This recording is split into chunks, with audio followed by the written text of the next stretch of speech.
Hola, bienvenidos a la última presentación sobre la adquisición del lenguaje, donde vamos a hablar sobre las etapas en la adquisición de la sintaxis y de la morfología. Cuando hablamos de la adquisición de la sintaxis, normalmente se suele hablar de tres etapas principales por las que pasan los niños. La primera etapa es el llamado periodo holofrástico. Durante este periodo, los niños producen oraciones de una sola palabra y suele durar aproximadamente entre los 11 y los 18 meses. Hay que decir que la palabra que usa el niño para hablar de cualquier situación puede depender de varios factores, como por ejemplo cuál es la palabra que resulta más saliente en ese momento para el niño, o también puede ser simplemente que son las palabras que el niño conoce en su vocabulario, que en este momento todavía es bastante limitado. Después del periodo de una palabra, parece lógico que el siguiente periodo sea el de dos palabras. En este periodo, que suele durar entre los 19 y los 27 meses, para poder poner dos palabras juntas, vemos que por primera vez aparece la sintaxis. Es decir, el orden de palabras que los niños usan normalmente suele reflejar el orden de palabras en la lengua que el niño está adquiriendo. Siguiendo los ejemplos de Fuensanta Hernández Pina, por ejemplo, en español tenemos ejemplos de posesión, donde vemos oraciones como libro papá, oreja oso, abrigo nene, donde vemos que siempre el poseedor aparece después de la cosa poseída. Si esto fuera adquisición del inglés, probablemente el orden sería el opuesto. También vemos que cuando hay el uso del sujeto y el verbo en una oración, normalmente el sujeto aparece primero, como nene sentar u osito cayó. Y de la misma manera, cuando aparecen el verbo y el objeto, también vemos cómo el verbo aparece antes del objeto. Por ejemplo, mete dedo o cojo mano. Lo interesante, como digo, del periodo de dos palabras es que es cuando realmente podemos decir que ha empezado la adquisición de la sintaxis. Lógicamente, si tenemos un periodo de una palabra y un periodo de dos palabras, cabría preguntarse, ¿hay entonces un periodo de tres palabras? La respuesta es no. No hay un periodo de tres palabras. Alrededor de los 2 años y 4 meses, la sintaxis de los niños explota y la longitud de las oraciones se hace mucho más larga. De hecho, el lingüista Steven Pinker ha descrito este periodo como All Hell Breaks Loose, que no sé exactamente cómo traducir al español, pero en inglés expresa exactamente lo que ocurre en este periodo. Por lo tanto, en unos pocos meses, el promedio de palabras por oración pasa de ser de menos de 2 a alrededor de 5 palabras.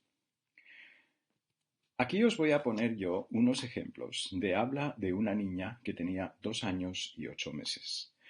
Esta niña era hija de unos amigos míos, bueno, todavía lo es, y yo estaba cuidándola, probablemente no muy bien, porque estaba ocupado de recoger ejemplos de cómo hablaba ella. Y mientras yo la cuidaba, estuve copiando algunas de las oraciones que ella dijo.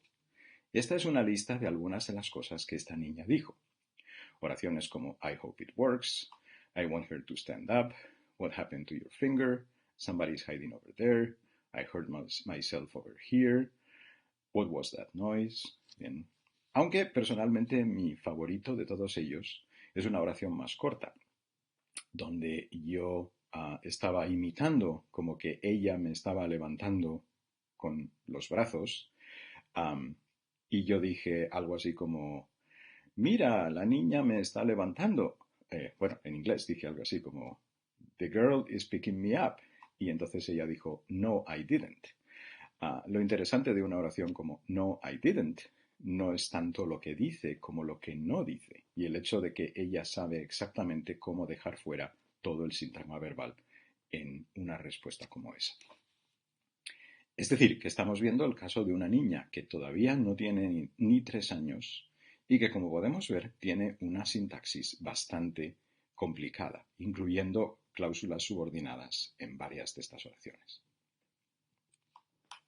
Pasemos ahora a la adquisición de la morfología.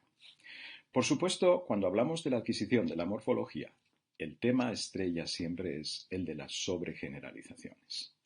Y todos conocemos estos casos donde los niños adquieren reglas y afijos morfológicos y aplican estos afijos y las reglas para unirlos a palabras para todas las palabras de su categoría. Esto produce sobregeneralizaciones, pero también nos muestra que la estrategia de los niños no es memorizar todas las palabras y repetirlas, sino que de hecho, en el caso de muchas palabras, especialmente aquellas que tienen morfología complicada, como los verbos en español, prefieren generar estas palabras usando reglas morfológicas y afijos. Estos son algunos ejemplos que yo he recogido de mis hijos cuando ellos eran pequeños. Por ejemplo, participios como decido en vez de dicho, escribido en vez de escrito, hacido en vez de hecho o vido del verbo ver en vez de visto. Como podéis ver, todos estos serían las formas regulares de estos participios. Mandatos, por ejemplo, mandatos como dice en vez de di, pone en vez de pon o hace en vez de haz. Otra vez, todos los verbos irregulares han sido convertidos en regulares.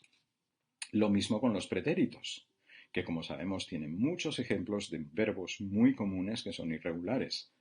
Por ejemplo, mis hijos decían cosas como deciste en lugar de dijiste, poní en lugar de puse o haciste en lugar de hiciste.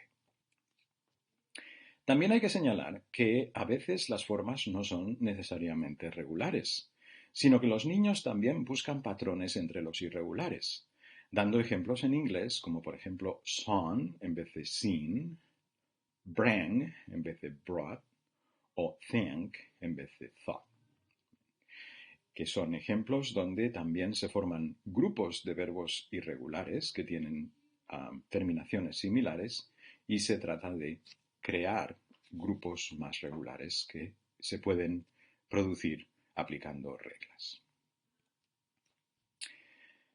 Después de hablar de la adquisición de los sonidos, de la adquisición de la sintaxis y de la adquisición de la morfología, quiero también señalar que hay algunas partes del lenguaje que son de adquisición más tardía. Es decir, sabemos que los niños adquieren posiblemente un 90% de la gramática de su lengua para cuando tienen entre 3 y 4 años. Pero también sabemos que hay ciertas estructuras que no se adquieren hasta mucho más tarde. Por ejemplo, hasta los 5, 6 o incluso 7 años. Un caso típico son los verbos como gustar, donde niños de 5 años todavía pueden tratarlos como verbos pronominales, diciendo oraciones como yo me gusto este vestido. ¿Por qué ocurre esto? Bueno, normalmente las estructuras de adquisición tardía suelen ser estructuras que en cierto modo transgreden las reglas o tendencias gramaticales generales. Un estudio sintáctico de los verbos como gustar, por ejemplo, muestra que aunque, por ejemplo, cuando yo digo a mí me gusta este vestido, a mí muestra ciertas características sintácticas de un objeto indirecto, también muestra ciertas características que parecen típicas de un sujeto. Por lo tanto, estas estructuras gramaticales son opciones marcadas. Posiblemente son opciones que no son preferidas dentro de la gramática universal y que por lo tanto requieren un tiempo más extendido de exposición a la lengua para ser adquiridas. Así que vamos a hacer un resumen de la adquisición en general, de todo lo que hemos aprendido sobre la adquisición del lenguaje en estos vídeos. Lo primero que tenemos que recordar es que las primeras lenguas no se aprenden, sino que se adquieren de acuerdo a un programa de desarrollo que ya está establecido en nuestros genes. Es algo que nosotros no podemos cambiar y no podemos acelerar. Como ya he dicho, el proceso de adquisición ya está preprogramado. Todos los niños pasan por las mismas etapas y todos los niños pasan por las mismas etapas en el mismo orden. Es posible que pueda haber pequeñas diferencias individuales en el momento en que cada niño pasa por esa etapa, pero normalmente las diferencias no suelen variar más allá de 6 meses de diferencia entre los niños que adquieren más rápido y los que adquieren más despacio.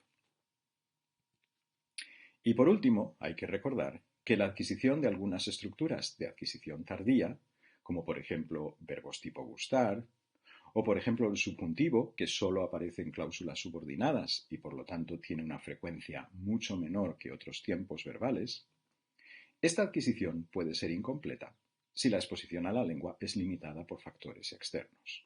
Por ejemplo, en el caso de niños bilingües, donde hay una lengua dominante y una lengua que se usa menos, es posible que la lengua que se usa menos tenga una adquisición un poquito más limitada, especialmente de este tipo de estructuras de adquisición tardía que requieren un tiempo extra de exposición. Con esto hemos terminado el área de adquisición del lenguaje. Espero que hayas aprendido sobre las diferentes teorías y las diferentes etapas sobre la adquisición del lenguaje. Y espero que ahora te sientas listo para poder hacer el examen final.